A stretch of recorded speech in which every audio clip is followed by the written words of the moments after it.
The Great Hall of the Galactic Coalition was the largest room Park had ever seen. It stretched upward for what seemed like forever, with seats carved into the walls in endless rows. Each seat held a different alien creature.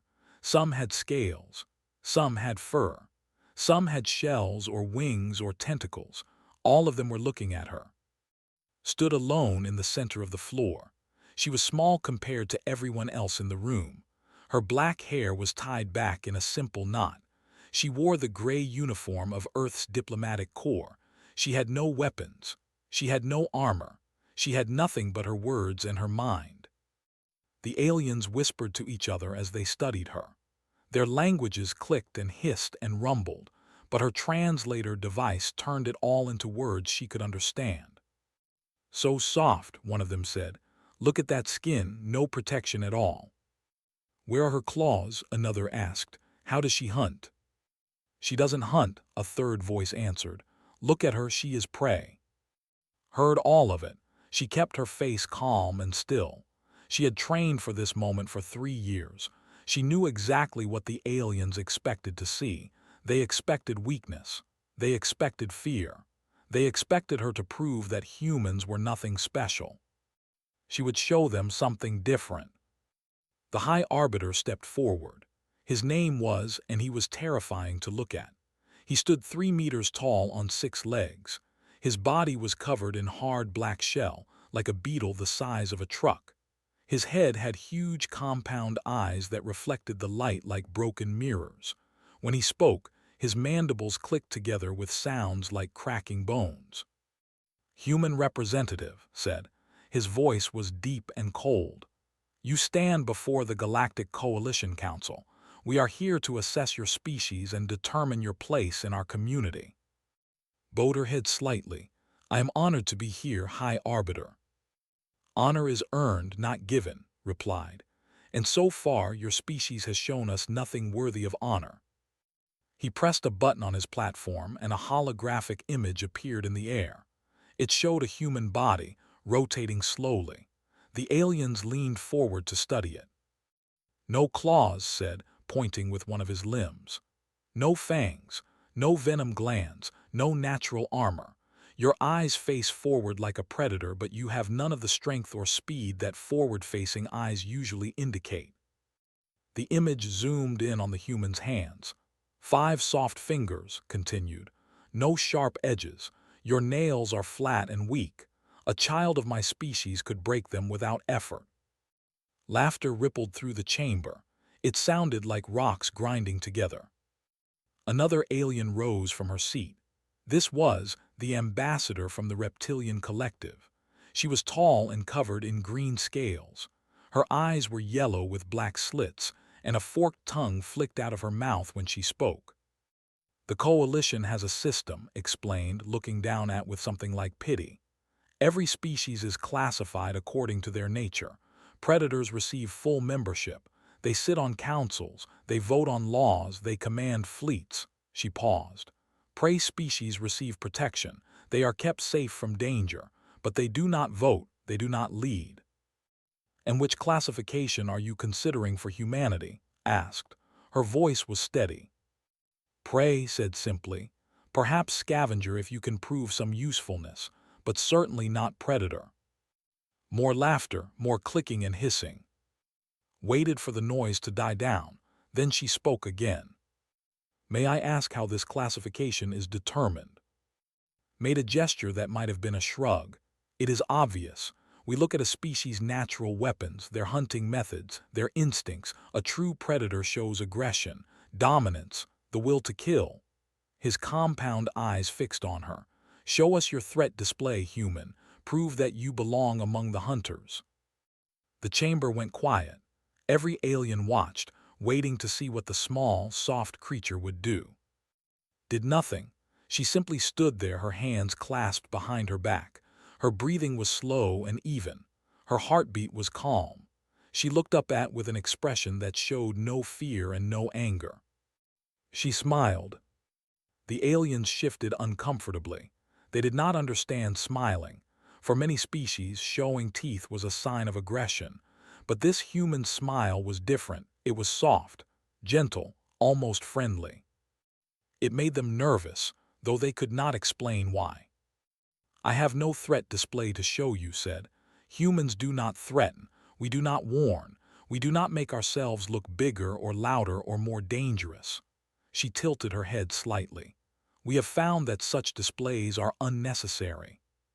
Clicked his mandibles in confusion. Unnecessary? How does a predator hunt without intimidation? "That is an interesting question," replied, "and I would be happy to answer it, but not with words." She looked around the chamber at all the watching eyes. "I request a standard assessment period, 30 cycles. Place my team on any world you choose. Watch us, study us, and then judge us by what we do, not by how we look." The aliens murmured to each other. This was an unusual request. Most species tried to argue their case with speeches and demonstrations. This human was asking to be tested. Leaned forward. "You want us to send you to a death world, to watch you die." "I want you to send us to a death world," agreed, "to watch us survive." More murmuring, raised one limb for silence.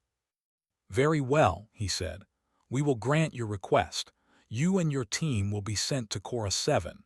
It is a jungle planet filled with creatures that have killed thousands of coalition soldiers. The apex predators there are called thornbacks. They have never been defeated." "Thank you," said. "Do not thank me," replied. "I am sending you to die. This assessment will prove once and for all that humans are prey animals who develop technology to compensate for their weakness." He leaned closer, his massive form blocking out the light. "You have 30 cycles, human. I do not expect you to last 30 hours." Looked up at the giant insect without flinching. "Then I look forward to surprising you, High Arbiter." She turned and walked out of the chamber. Her footsteps echoed in the silence. Every alien watched her go, and for a moment something strange hung in the air. It was not quite fear. It was not quite respect. It was something in between. A feeling that perhaps they had missed something important. That perhaps this small, soft creature was not showing them everything. But then the moment passed, and the aliens went back to their conversations. They laughed about the foolish human who had volunteered for death. They made bets on how quickly she would be killed. None of them noticed that had studied every exit in the room. None of them noticed that she had counted their numbers, memorized their positions, and identified which ones were armed. None of them noticed that the whole time she stood before them, she had been hunting. She just had not told them yet. The shuttle dropped through the clouds of Cora 7 and got her first look at the planet that was supposed to kill her. It was green, endless green stretching in every direction. The jungle below was so thick that she could not see the ground. Trees rose hundreds of meters into the air, their branches tangled together like fighting snakes. Strange birds flew between the leaves, their calls echoing through the heavy air. "Beautiful," said Ho, standing beside her at the window. He was a tall man with short black hair and scars on his hands. Before joining the diplomatic mission, he had spent 15 years in the Korean Special Forces. He had survived jungles on Earth that would kill most people in days. This jungle did not scare him, it excited him. "The air is breathable," said Sora Lee, checking the readings on her tablet. She was shorter than the other two, with glasses and hair pulled back in a practical bun. She was someone who studied alien life. To her, this planet was not a death trap. It was a laboratory. "Temperature is high but manageable," Sora continued. "Humidity is extreme. We will need to stay hydrated." She looked up from her tablet and smiled. "The plant life shows familiar chemical signatures. I can work with this." The shuttle landed in a small clearing. The doors opened and the heat hit them like a wall. The air was wet and thick, filled with the smell of growing things and rotting things. Insects buzzed around their heads. In the distance, something roared. A drone floated down from the sky and hovered in front of them. Through it, the Galactic Coalition would watch everything they did. "Humans," his voice came through the drone speaker. "Your assessment begins now. You have 30 cycles to prove yourselves. The rules are simple, survive.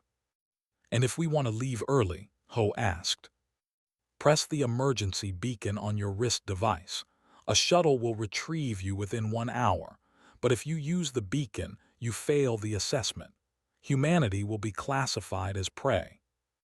Nodded, understood. We will not be using the beacon. The drone made a sound that might have been laughter. We shall see. Good luck, humans, you will need it. The drone rose higher into the air, joining a dozen others that circled above the jungle. The aliens wanted a good view of the humans' deaths. Turned to her team, let's get to work. They did not panic. They did not run for shelter. They did not try to hide. Instead, they began walking through the jungle, moving carefully but steadily through the undergrowth. Ho took the lead. His eyes scanned everything, reading the jungle like a book. He noticed which branches were broken, which leaves were disturbed, which patches of mud held footprints. After an hour of walking, he stopped and knelt down. Here, he said, pointing at the ground. The footprint was enormous. It had 6 toes, each one ending in a curved claw the size of a knife. The print was deep, pressed into the soft earth by something very heavy. Thornback, Sora said, kneeling beside him. Adult male based on the size, maybe 800 kilograms. She looked at the direction of the tracks, heading northeast. How old is the print? Asked. Ho touched the edge of it. Maybe 4 hours. The edges are still sharp. No rain has softened them. Looked at her team. Then she looked at the tracks leading into the jungle. Follow them, she said. Up in orbit, the alien observers stared at their screens in confusion. What are they doing? Asked. She had come to watch the humans die. She had expected screaming and running and blood. Instead, she saw 3 small figures walking calmly through the jungle, following the trail of the most dangerous creature on the planet. They are tracking the Thornback, said slowly. His voice held something it had not held before, uncertainty. That is suicide, said. No creature hunts a Thornback. They are apex predators. They are the ones who hunt. Yes, agreed.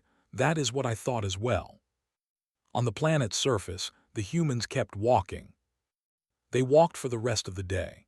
When night came, they found a spot between 2 large trees and made a simple camp. They did not light a fire. They did not make noise. They simply ate dried food from their packs, drank water from their bottles, and slept in shifts. Ho took the first watch. He sat with his back against a tree, his eyes adjusting to the darkness. Around him, the jungle came alive with sounds. Things moved in the shadows. Things watched from the branches above. But nothing attacked. The humans were too quiet, too still. They did not smell like prey. They did not act like prey. The jungle did not know what to make of them. When morning came, they started walking again. They followed the Thornback's trail through thick vegetation and across shallow streams.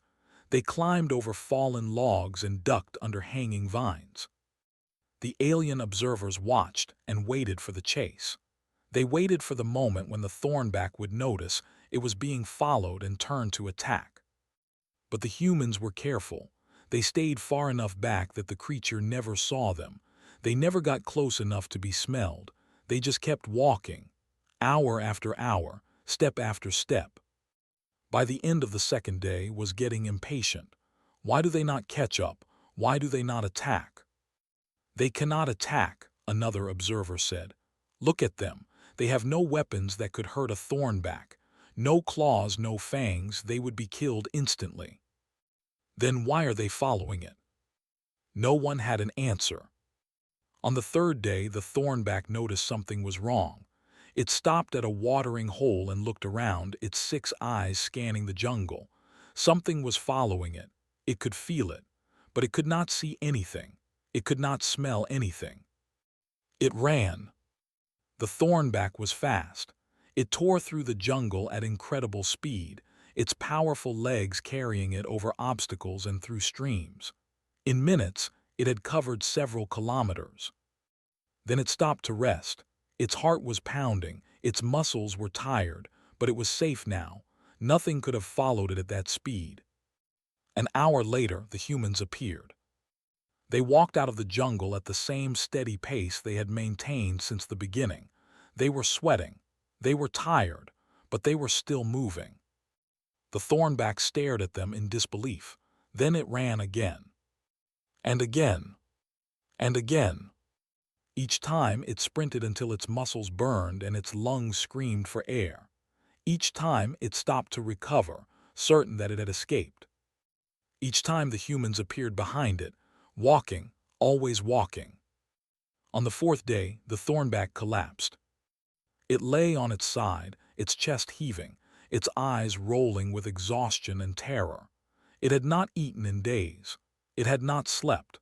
It had used every bit of energy it had trying to escape the creatures that would not stop following. Ho walked up to the fallen beast. It tried to snap at him, but it was too weak. Its jaws closed on empty air. He looked up at the observation drone hovering above. "This is called persistence hunting," he said. His voice was calm and even. "It is how our ancestors hunted for 2 million years. We are not the fastest creatures. We are not the strongest, but we do not stop. We do not quit. We keep going until our prey cannot run anymore." He looked down at the thornback. It whimpered. "You thought we were prey," Ho continued. "You looked at our soft skin and flat nails and thought we were weak, but you missed something important." He knelt beside the exhausted predator and looked directly into its 6 terrified eyes. The thing that makes a predator dangerous is not claws or fangs. It is patience. It is endurance. It is the ability to keep hunting long after other creatures would give up. He stood up and walked back to his team. "We are not prey," he said to the watching aliens. "We are the most patient hunters in the universe." Above the planet, in the observation deck of the Coalition station, no one spoke for a very long time. Finally broke the silence. "What have we done?" he whispered. "What have we invited into the galaxy?" No one had an answer. But for the first time, they were beginning to understand that they had made a terrible mistake in underestimating humanity. By the 10th day on Cora 7, the alien observers had stopped laughing at the humans. Now they watched in silence, and some of them watched in fear. The humans had not simply survived. They had started to change the jungle. It began with Sora Lee. On the 5th day, while Ho and tracked the patterns of the local predators, Sora began collecting plants. She gathered leaves and berries and roots. She scraped bark from trees and collected sap in small containers. She caught insects and examined them under a tiny microscope she had brought in her pack.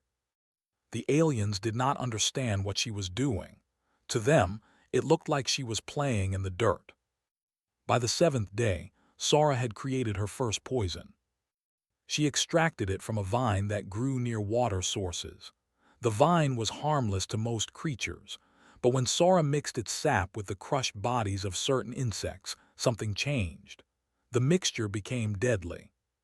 She tested it on a small animal, a thing like a rat with too many legs. The creature was dead in seconds.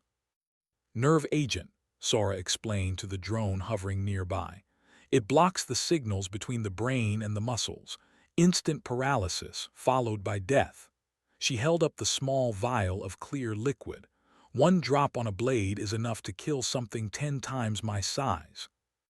The observers said nothing, but they saved the recording. On the 8th day, the humans encountered their first hunting pack of thornbacks.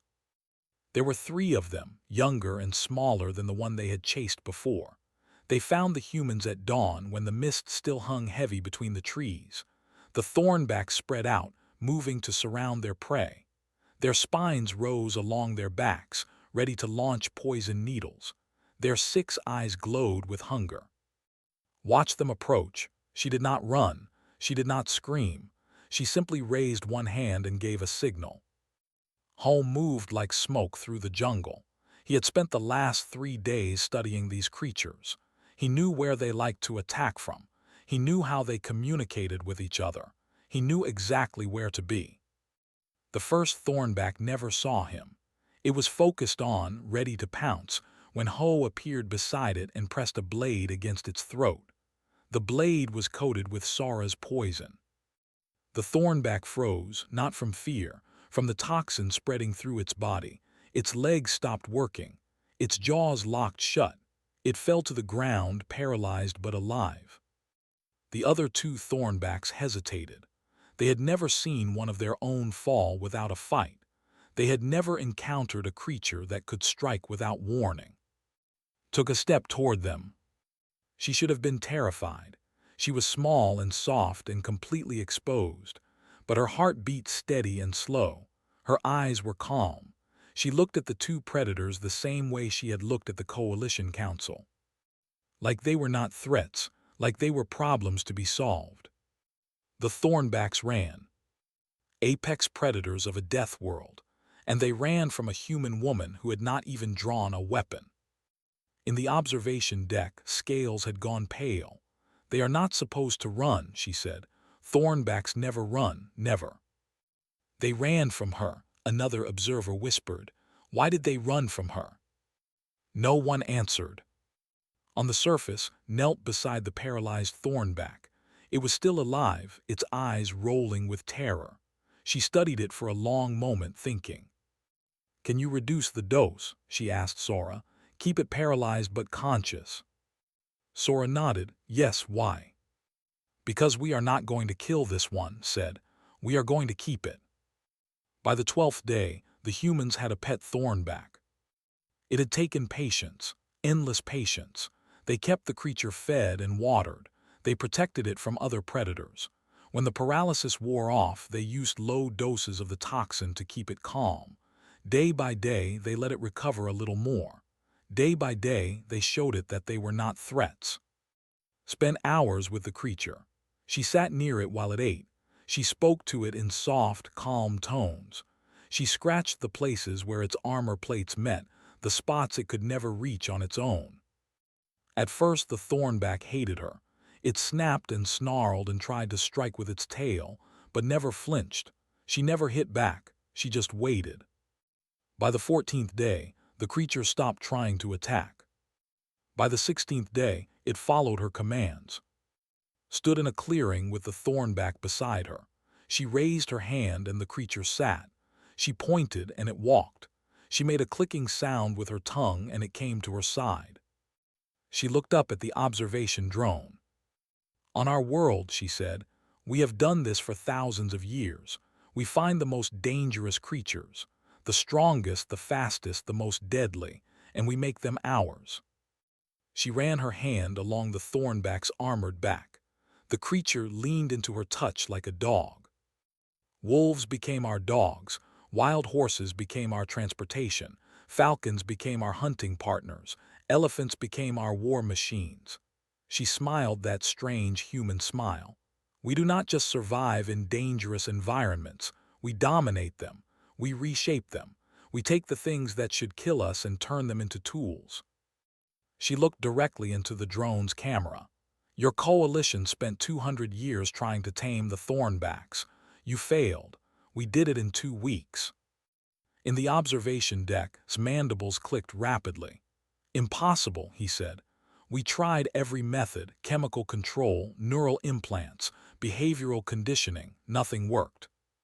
"They used patience," another observer said quietly, "and kindness, things we never thought to try." Turned to look at his fellow council members. For the first time he saw fear in their eyes, real fear. "What other things have we never thought to try?" he asked. "What other methods do humans have that we have never imagined?" No one wanted to answer that question. On the planet's surface, the humans continued their work. Ho had finished mapping the territories of every predator within 100 kilometers. He knew where they hunted, where they slept, where they raised their young. He had created a complete picture of the jungle's power structure. And then he started changing it. He set traps at key locations, not to kill but to redirect. When predators entered certain areas, they found unpleasant surprises, bad smells, loud noises, minor injuries that made them remember to stay away. Within days, the humans had carved out a safe zone, an area of the jungle that no predator would enter, not because they were forced to stay out, but because they had learned it was not worth the trouble. Sara expanded her collection. She had found plants that could numb pain, plants that could cause hallucinations, plants that could make water safe to drink. She had created medicines and poisons and things that were somewhere in between. The jungle is like a pharmacy, she explained to the drone. Everything we need is here, we just have to know how to find it. She held up a small flower. This can cure infections. This other one can stop bleeding. And this one, she pointed to a brown fungus growing on a dead tree. This one can destroy the nervous system of anything with 6 legs. She looked at the drone with innocent eyes, just in case we need it. By the 20th day, the aliens had seen enough. They had watched 3 humans walk into a death world with nothing but basic supplies. They had watched those humans track and exhaust apex predators. They had watched them create chemical weapons from local plants. They had watched them tame creatures that had never been tamed. They had watched them reshape an entire ecosystem to suit their needs. And they had watched them do it calmly, patiently, without ever showing fear or anger or desperation. They are not prey, said quietly. They are not even normal predators. Then what are they? Asked. Thought about it for a long time. She thought about how the humans had walked into danger without hesitation. She thought about how they had turned everything around them into weapons. She thought about how they had smiled while doing it. They are something new, she finally said. Something the galaxy has never seen before. She looked at the screens showing the 3 humans sitting in their camp, eating and laughing together, while their tamed thornback lay beside them like a faithful dog. And I think, continued, that we have made a very serious mistake in bringing them to our attention. Said nothing, but deep in his ancient heart he knew she was right. Night on Cora 7 was darker than anything the Coalition species had ever known. The thick canopy blocked every star, and the moons could not penetrate the layers of leaves and vines. When the sun went down, the jungle became a world of shadows and sounds. The 20th night was the worst. It started with a smell. Ho noticed it first, his nose catching something on the wind that did not belong. Blood, fresh blood, and something else underneath it, the musk of predators gathering. He woke with a touch on her shoulder. She opened her eyes instantly, alert and ready. No confusion, no questions. She simply looked at him and understood. How many? She whispered. Ho held up 7 fingers. 7 adult thornbacks, a full hunting pack. They had smelled the juvenile that the humans had tamed, and they had come to reclaim it, or kill it, or both. The humans had 10 minutes before the pack arrived. Stood and looked around the camp. It was a good position. They had chosen it carefully, with large trees on 2 sides and dense brush on the others. Easy to defend, hard to approach, but 7 thornbacks could attack from every direction at once. The humans would be overwhelmed in seconds. Unless they changed the rules. Sara said quietly, "We need fire." The word seemed to hang in the air. Fire, the oldest weapon, the first tool that had made humans different from every other creature on Earth. Sara moved quickly. She had been preparing for this moment since they arrived. She gathered dried leaves and dead wood from their supplies. She pulled a small device from her pack, a simple striker that created sparks. Within minutes, a small flame was burning. Ho fed it carefully. More leaves, more wood. The flame grew, casting dancing orange light across the dark jungle. Shadows jumped and twisted on the trees. The air filled with the crackle and pop of burning material. In the darkness beyond the firelight, the thornbacks stopped. They had been moving through the undergrowth like ghosts, silent and deadly. They had been ready to strike, to overwhelm the strange, soft creatures who had invaded their territory. But now they stood frozen, their 6 eyes fixed on something they had never seen before. Something that moved without legs. something that glowed like a tiny sun, something that ate everything it touched and left only ash behind. One of the thornbacks made a sound, a low, uncertain whine. It was a sound no creature on Korra 7 had ever heard a thornback make. Fear. The fire grew larger. The humans added more fuel and the flames rose higher, pushing back the darkness. The heat washed over them, warm and comforting against the jungle's chill. The light revealed their camp, their supplies, their tamed thornback lying nervously by side. The hunting pack circled at the edge of the light. They wanted to attack. Every instinct told them to strike, to kill, to defend their territory. But they could not make themselves approach the fire. On our world, Sora said, speaking clearly for the observation drones, fire changed everything. 1,000,000 years ago, our ancestors were just another animal, weak, scared, prey for anything with claws and teeth. She fed another branch to the flames. Sparks rose into the air like tiny stars. Then we learned to control fire, and everything changed. The pack circled closer. One of them, braver than the others, took a step toward the camp. The fire crackled, and a burning branch shifted, sending a shower of embers toward the thornback. It screamed and fled. The others followed, crashing through the jungle in pure terror. Within moments, the sounds of their retreat faded into the distance. The humans stood in their circle of firelight, alone and unharmed. Fire did more than protect us, explained. She sat down by the flames, warming her hands. It let us cook food, which gave us more energy and made us smarter. It let us survive cold climates that would have killed us. It let us see in the darkness. She looked up at the hovering drone. But most importantly, fire taught every predator on our planet one simple lesson: stay away from humans. In the observation deck, the silence was absolute. The aliens had watched many species face the darkness of Korra 7. They had seen soldiers with advanced weapons, scientists with force fields, hunters with decades of experience. All of them had struggled. Many had died. These humans had survived with a pile of burning sticks. They weaponized chemical reactions, one of the scientific observers said. His voice was shaky. Basic combustion, the simplest form of energy release, and they turned it into a psychological weapon. Not just psychological, corrected. Look at how the thornbacks reacted. They had no defense against it. Their evolution never prepared them for something like fire. Because fire does not exist naturally on Korra 7, said slowly. No lightning strikes, no volcanic activity in the jungle regions. The creatures here have never encountered it. But on Earth, it exists everywhere, said. The humans' ancestors lived with fire for millions of years. They learned to control it while their predators learned to fear it. She looked at the screen showing the 3 humans sitting peacefully around their fire.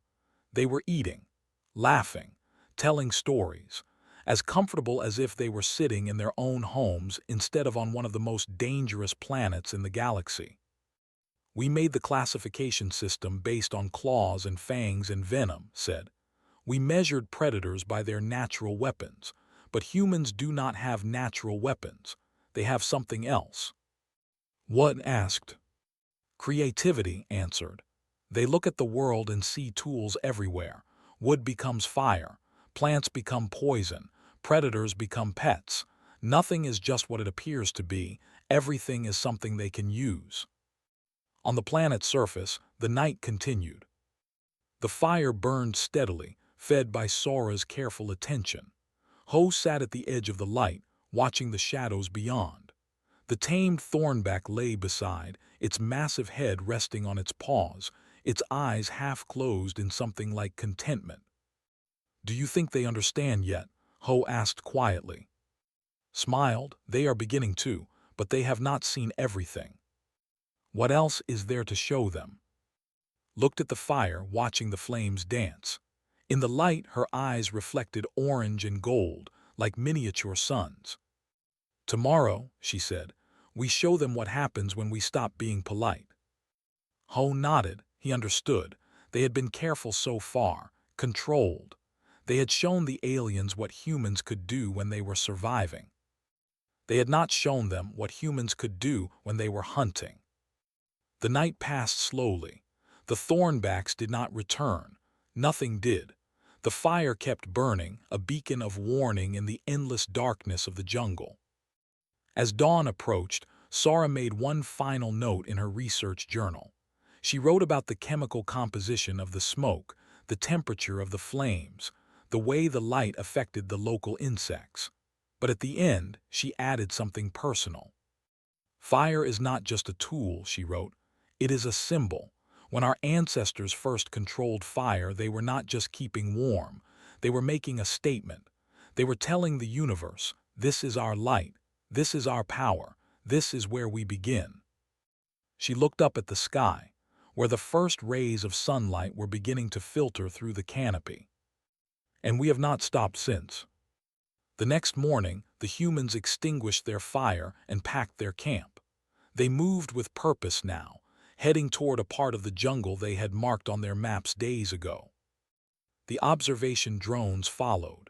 The aliens watched, and somewhere in the back of their minds, a new kind of fear was growing. Not fear of claws or fangs, not fear of speed or strength. Fear of patience, fear of planning, fear of creatures who could turn anything into a weapon and smile while doing it.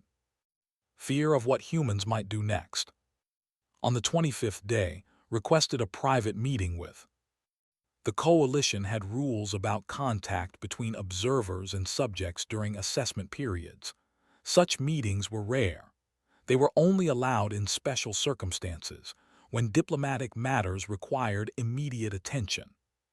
But was not thinking about diplomacy. She was thinking about survival, her species' survival. She needed to understand the humans before it was too late. The meeting was held in a small shuttle that landed in the humans' camp. Entered alone, leaving Ho and Sara with their tamed Thornback outside. The door closed behind her. Was waiting inside. She stood in the center of the shuttle's main room, her tall form bent slightly to fit under the ceiling. Her scales gleamed under the artificial lights. Her yellow eyes tracked every movement made. For a long moment, neither of them spoke. Then began to circle. It was an instinct from her species' ancient past. When facing a potential threat, her ancestors had circled to evaluate, to measure, to look for weaknesses. Stood perfectly still. She did not turn to follow movement. She simply kept her eyes forward, letting the alien walk behind her where she could not see. This should have made feel powerful. Instead, it made her uncomfortable. Any prey animal would keep the predator in sight. Any normal creature would be afraid to let a potential threat get behind them. But was not afraid. She stood there as relaxed as if she were waiting for a bus. Her breathing was calm. Her hands were open at her sides. Your species has no natural weapons, said, continuing her circle. No claws, no fangs, no venom, nothing to protect you. That is correct, agreed. Her voice was pleasant, almost casual. Yet you show no fear, came around to face her again. I am twice your size. I have teeth that can crush bone. I have venom that can stop a heart in seconds. Why are you not afraid of me? Tilted her head, considering the question. Should I be? Yes, said. Every creature I have ever met has been afraid of me, even other predators, even creatures from my own world. They see my teeth, they smell my venom, and they know what I am. And what are you? Dangerous, said. Deadly, a hunter. Smiled, that strange, soft expression that showed her teeth but somehow was not threatening. Somehow was worse than threatening. Do you know what makes a predator? Asked. His tongue flicked out, tasting the air. Claws, fangs, speed, strength, the tools of the hunt. No, said gently. Those are just tools. Any creature can have tools. She took a step closer to. The alien did not step back, but she wanted to. What makes a predator is something inside. The willingness to kill. The ability to look at another living thing and see resources. Food, leather, bone, things to be used. Another step closer. They were almost touching now. Your species has natural venom, continued. You kill with instinct. When you feel threatened, your body reacts without thinking. It is automatic, built into your DNA. Her voice dropped lower, softer, almost intimate. But humans, we kill with intention, we decide, we plan. We think about it beforehand and we think about it afterward. We do not need instinct because we have something better. We have choice. Scales were changing color, fatting, a sign of stress in her species. We do not need claws, said, because we invented knives. We do not need venom because we invented poison. We do not need speed because we invented traps and vehicles and weapons that can kill from a distance you cannot even imagine. She reached out and touched his arm. The alien flinched. Your predator species show aggression through display. You make yourselves look bigger, you bare your teeth, you make loud sounds, you warn your enemies before you strike. Smile widened slightly. But humans, we smile, we stay calm, we let you think we are harmless. Her hand tightened on his arm, not hard enough to hurt, just hard enough to be felt. Right up until the moment we decide you are not. Pulled back, she took several steps away from the human, her heart racing, her venom glands burning with the urge to strike. But she did not strike. Something stopped her, something in his eyes, something in her absolute, terrible stillness. You ask me where my predator instinct is, said. She had not moved from where she stood, had not raised her voice, had not made any threatening gesture. Ambassador, I am the predator. I am just polite enough not to remind you every second. The shuttle was silent. The hum of the engine seemed very far away. How, finally said, her voice was rough.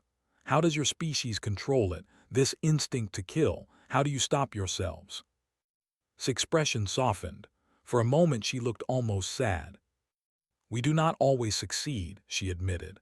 Our history is full of violence, wars, genocides, the extinction of countless species on our own world. We killed creatures not because we were hungry, but because they were inconvenient, because they were in our way, sometimes because we thought it was fun. She looked down at her hands, small, soft, harmless-looking hands. We have spent our entire existence learning to control ourselves, building rules and laws and cultures that tell us when it is acceptable to kill and when it is not, teaching ourselves that other creatures have value, that death should have meaning. She looked up at again. Your species never needed those lessons. You kill when you are hungry and you stop when you are full. It is simple, clean, natural. Her voice dropped even lower. We are not natural. We are something that learned to be dangerous and then had to teach ourselves to be kind. And we are not always good at it, but we try. Realized she was trembling, not from cold, from something deeper, from the understanding that was finally forming in her mind. You are not just predators, she said slowly. You are predators who chose to stop being predators, who built walls around your own nature. Yes, agreed. And those walls are very strong. We have had thousands of years to build them. She paused.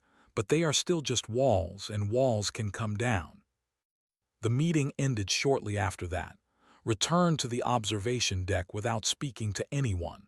She went to her quarters and sat in the darkness, thinking about everything she had learned. She thought about how the humans had walked calmly into danger, how they had turned the jungle's weapons against itself, how they had tamed creatures and created poisons and used fire as both tool and symbol. But mostly she thought about his eyes, those calm, patient, measuring eyes that had watched her the whole time without blinking, without fear, without anger. Just waiting. Waiting for what? Wondered. And then she understood. The humans were not waiting for anything. They were just watching, learning, evaluating. Exactly like predators studying prey. The difference was that the humans had decided not to hunt. They had made a choice to be peaceful, to cooperate, to join the galaxy as partners instead of conquerors. But that choice could change. Thought about the weapons humans had mentioned. Weapons that could kill from distances beyond imagination. Weapons that could destroy entire planets. Weapons that made claws and fangs look like children's toys. She thought about what might happen if humanity ever decided the galaxy was a threat. And for the first time in her 300 years of life, understood true fear. It was not fear of strength or speed or venom. It was fear of intelligence, fear of patience, fear of creatures who could have been monsters but chose to be something else, and fear of what might happen if they ever changed their minds.